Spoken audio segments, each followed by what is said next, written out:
All right, everybody, very excited to bring in one of our favorite guests, a guy that we love to talk to all times of year, especially this time of year. Loved playing in the Pollack Foundation golf tournament as well. Appreciate that. Heck of an event, man, what you guys got going is unbelievable. ESPN's David Pollack, SEC Network, same thing. DP, it's always good to see you. Appreciate it, brothers. Appreciate it. Let's do it. Let's get right into this. Let's Me and you were talking a little bit yesterday. We put out our quarterback list. You know, I disagree with some of the Spencer Rattler stuff, a few of your colleagues that put out, but... So I had to disagree with yours a little bit. You had to disagree with mine a little bit. So talk to me a little about Will Levis. I think Will Levis is the shiny toy that everybody loves, like big, strong, athletic. So we immediately go, some people, Josh Allen, and do that, that crossover because of the body type. My comp for Will Levis is Blake Bortles. Okay. Very Blake Bortles-esque. He doesn't get it yet. He doesn't understand how to read the field. He doesn't understand how to check the football down. Like, his eyes come down. He's a runner. He's tough as nails. Yeah. Love him, but he hasn't made that leap yet. That you put him in the next conversation as being in the top 5 in the SEC for me. So you got to see him make that jump here, really from a mental standpoint. And if he does, bro, he's got the skills. The skills there, 100%. But I think we all port to Josh Allen now. Josh Allen is a rarity. Josh Allen's a unicorn. For sure. People don't all of a sudden get better and find accuracy, and Josh Allen's still not the most accurate, but what he can do from a physical standpoint is silly. But so I understand why the love for Levis, but the offensive line is going to be a work in progress. It will be. You lost your offensive line coach to Alabama. I just think that we're a little premature. I see the first quarterback taken. I don't know if he'll get to that point. Yeah, I would be shocked if he was the first quarterback taken. I see the potential. I had him at 5. What Mark Stoops has done there, and me and you talked about this before on the show, the identity that Kentucky has, losing your O-line coach to Alabama, and that was an ugly departure if you kind of remember how it went down. I do think it's a huge loss, but I think Stoops is so ingrained, and they built that thing from the inside out. I'm interested to see it. What worries me more, honestly, DP, is losing Wan'Dale Robinson. Because if you look, Wan'Dale bailed him out a lot down the field, and we all know, and I'll tell Cone this, and I love him, that offensive coordinators and quarterbacks are the greediest people on the planet. I'll continue to say it, so I'm with you on the check down and the intermediate game. But another quarterback that that I have to see it to believe it, and there's a ton of hype, and I love Shane and what he's doing at South Carolina. I think juice, bro. He's so much juice. That dude should be sponsored by Welch's. But when I look at Spencer Rattler, I watched him quit.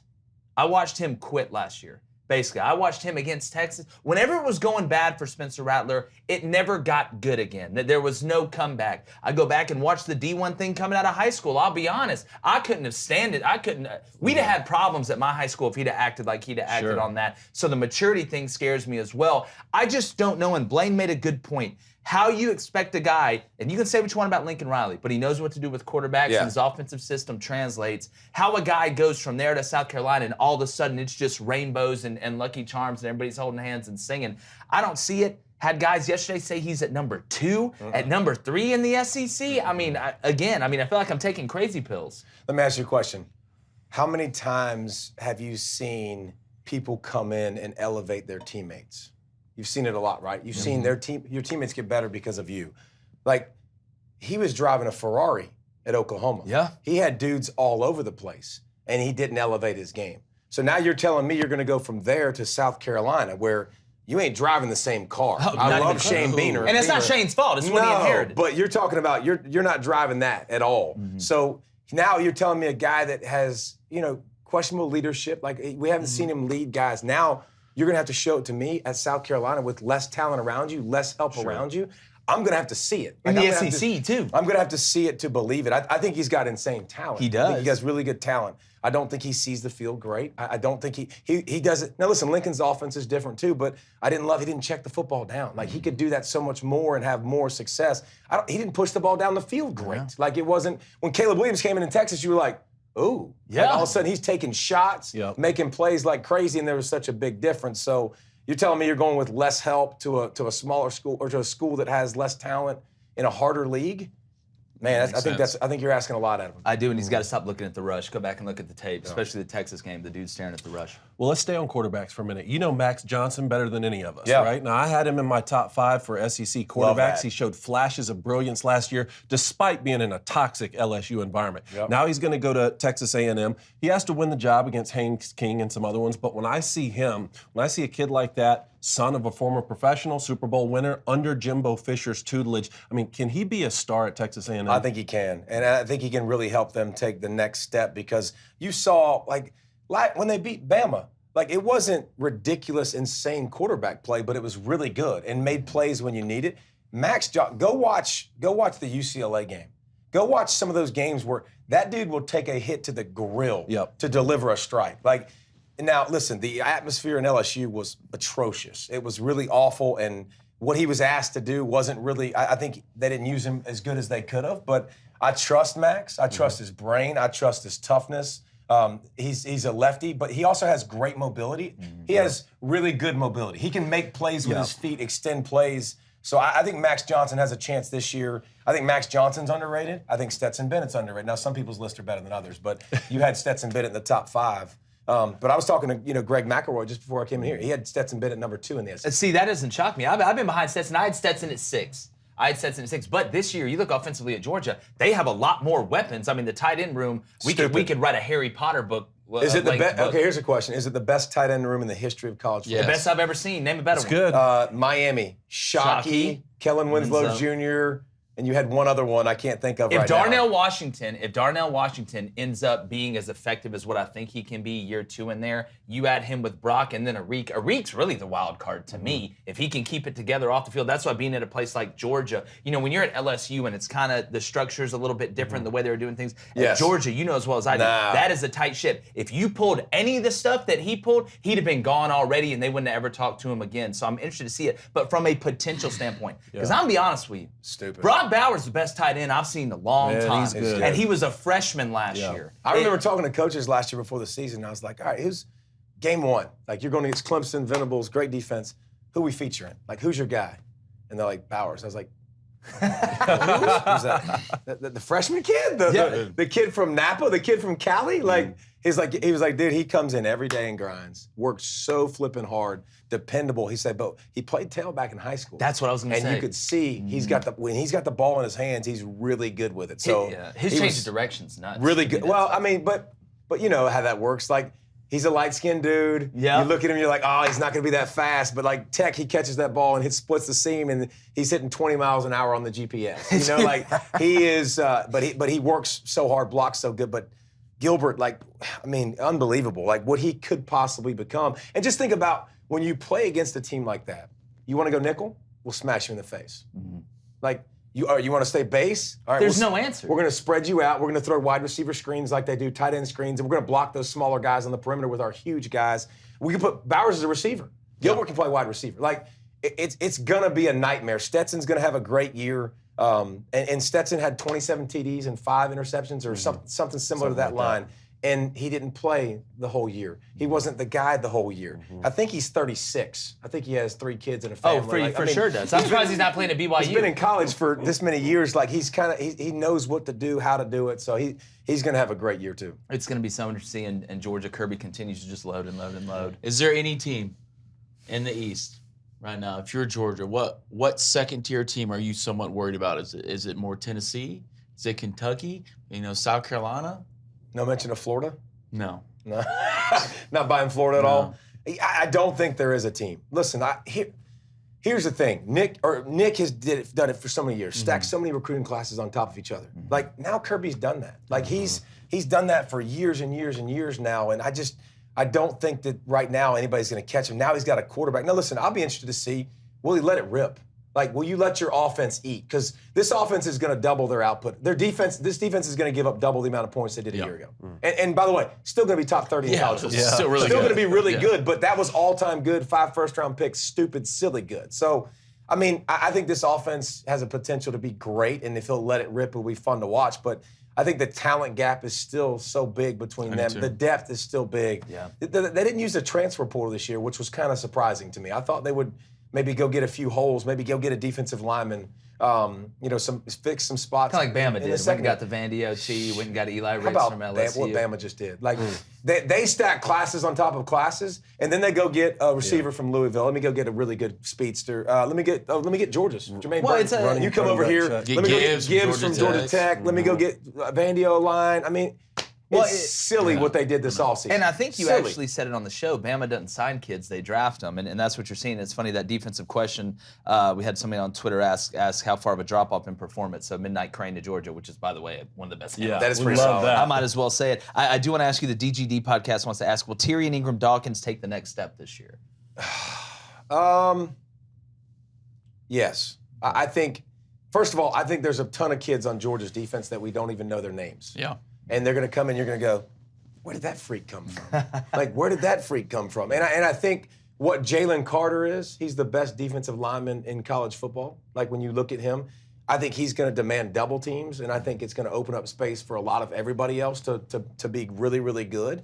So I think there's a lot of guys on this no-name defense. Like, Ringo and Carter, that's all you know. But there's going to be plenty of guys that all of a sudden come out of nowhere. Without a doubt. College football season's asked, with all the drama between Jimbo and Saban, the players kind of going back and forth, is A&M at Bama going to be the most hostile game of the season? I mean, that's going to be freaking awesome. How bad's Nick going to try and beat him? But, okay, I agree with that. But what happened last year? Before the season, Jimbo said, I'm going to be the first one to beat him. That's why I think all this went down. And guess what happened?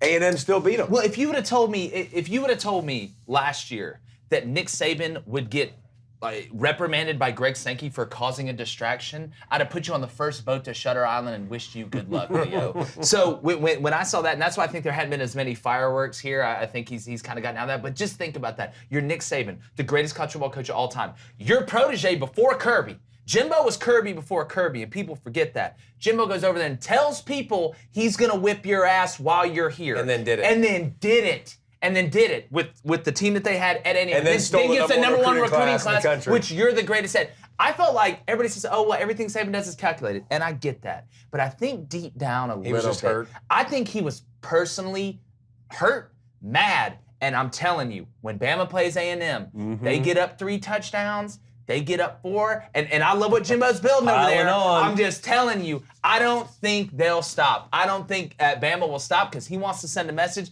Because again, look, it's one thing, to get beat by your son in basketball for the first time. It's another thing for him to tell you in front of your wife and all your buddies that he's going to beat you at basketball, then do it in front of the whole neighborhood. Well, I'll tell you this, though. The interesting thing about Bama is they do have, it's Bama, and it's not, I would take Bama and give the field to everybody else. I would.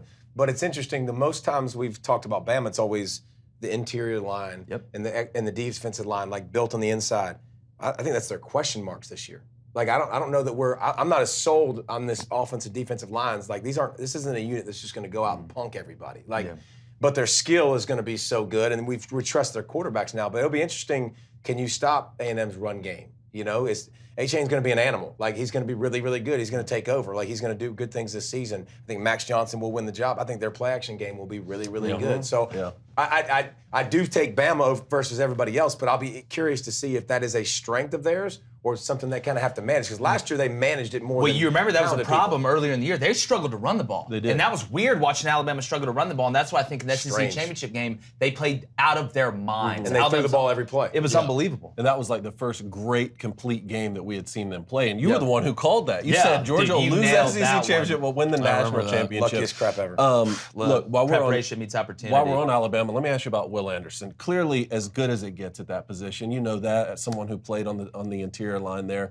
The only time we've seen a defensive player win the Heisman Trophy was when Charles Woodson was able to contribute on special teams. And as a receiver. Yeah. And as a receiver, I think exactly. 500 yards receiving, something like that. Exactly. So are we going to see a defensive player win a Heisman Trophy? No, I did first take this morning, and I'm doing it with Mad Dog, and he's a voter. And he was like, you don't vote defensive players. See, and you should take your vote away. Take your vote away. I get it, and I said the same thing, and I was upset that it sounded more like an older man that was a little ornery, right? Like it drove me nuts because it's the most outstanding player on your ballot. It says the most outstanding player, but people go now to, and what he said was, okay, well if you took Bryce Young off of Bama, then what would they be? And I was like, well. Okay, let's ask the question the year before that. If I took Mac Jones off of Bama, what happened? Bryce Young comes in, he's okay. Yeah. He did pretty well, right? Like, it's the best player. The best player in the country last year was Will Anderson. By the way, number 1 pick, number 2 pick, number 5 pick. Yep. Last year, Walker, Hutchinson, Thibodeau. It's amazing, right? You know what? You know what? Will Anderson had more pressures than all 3 combined. Yeah. Combined. Well, like that's how dominant he's the most dominant player in college football. Like, and even I didn't think I could love him any more than I did because everything I've heard about him. But how about when he at SEC Media Days the other day? What did you think about? Would you possibly sit out? He was like, ha! Yeah. I love ball. Dude. Like that would feed. Like you hear, I've heard stories about him crying before games of how excited he is. Dude, like he loves flipping football. He was number 1 on my ballot last year.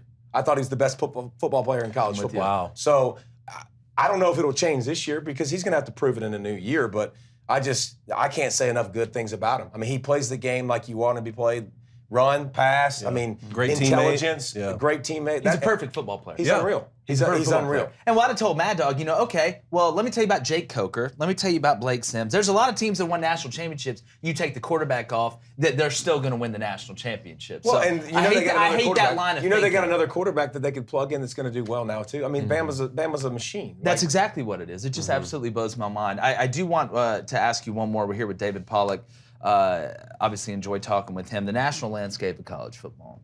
You're not that much older than me. Me and you're somewhat close to the same age. Are you worried about the direction that college football is going, or is this something that's simple? Because the on-the-field product's going to be great. I'm not talking about on-the-field product. But to me, what separates college from pro, and you played both, is that somewhat more local feel, that somewhat kind of togetherness, because your hometowns are Auburn and Athens, and it's not Detroit and Philly and all this other stuff. So what do you think about that? I think the get off my lawn in me, the older guy in me says, I don't want it to change. I don't want to get, I like it how it was, but it's not going anywhere. I mean, college football, and here's what you just talked about. What people don't realize when they're where I'm from or from the South is it's a family affair. It is. Like we all go to games, and my grandfather and my grandson go to games, and my dad, like, all of this all works together. Like this is passed down from generation to generation. So as much as name, image, and likeness has changed things, and people was like, I don't. If they pay players, I'm not watching. Yeah, you are. You're gonna watch. You're gonna watch. You ain't got shiznick to do on a Saturday. That's exactly right. So you're gonna be watching regardless. But like the game runs so deep, it's so much fun. The name, image, and likeness is screwed up. It sucks because it should be mandated better. To me, I don't understand. Name, image, likeness. How do you capitalize on that? Okay, that means you've done something in college to prove that, to earn that. Not I paid you to come on campus for your name, image, and likeness. So I think that part needs to be switched. I don't like that. The transfer portal, like, let's get real. I need an entry point and I need an exit point. When I went 45 minutes down the freaking road. I went to Athens from Snellville, okay? It ain't far. I wanted to leave my freshman year. I didn't. I was homesick.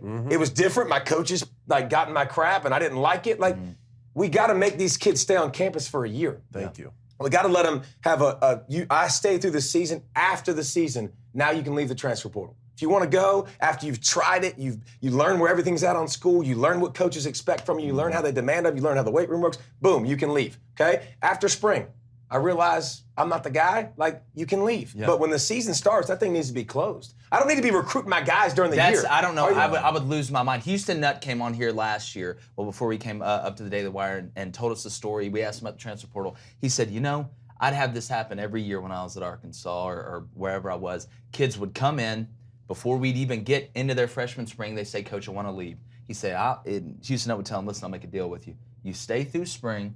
When you get done with spring, if you still feel the same way, you come in here, I'll grant you release. He said 99.9% of the time, those kids never walk back into his office. Exactly. And I think, again, the NIL, when you release something without any guardrails and you're building the parachute on the way down, that's where I think the problem is. And seeing it mixed with the transfer portal, the Jordan Addison stuff, that's true free agency. You can call it whatever you want, but that's a proven commodity on the field that you're paying for. That's not the draft where you're drafting rookies. That's not high school where you're signing kids, because the market's going to bear itself out on these high school kids. Once some of them go bust, you're going to see it kind of bear itself out. But when you're paying kids to leave one school to go to another school, if I was Pat Narduzzi, I'd have called Lincoln too. That's a no-no for me, and I think that part of the game worries me, because that is true free agency. Well, how about we also make public these deals? Because here's the thing. Now I know what market value is. That's exactly Now I know what fair is. Like, you're getting X, okay, well, that makes sense. This is what it's worth. Like, when we don't know, and here's the thing, like these players need representation because I'll be the first to tell you, like when I first started in my career, I just listened to my agent and I just signed crap. I didn't pay attention to it. I didn't look at it. Well, now you got these kids that are getting handled by a lot of times people in high school that have something to benefit. Like they're getting screwed. They are. So they're getting taken advantage of. And listen, we hear all these numbers, big numbers about so-and-so's making X, Y, and Z.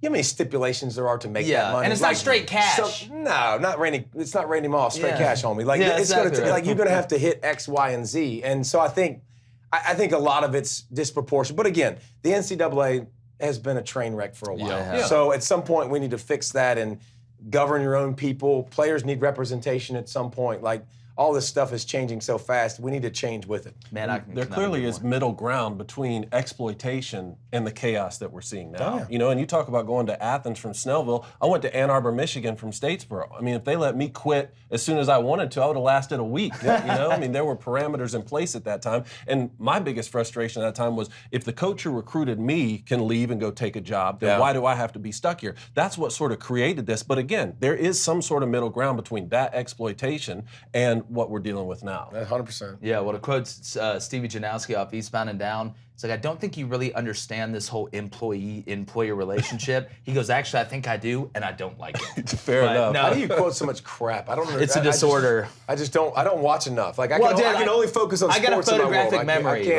Like it's just it's my cross to bear. It's good and it's bad. Like I can remember every phone number I've ever had, every girlfriend's phone number, every address. That could be bad. It That's could your be. wife. No, that's not good. Soon to be wife. You know what? Cut this. Cut this.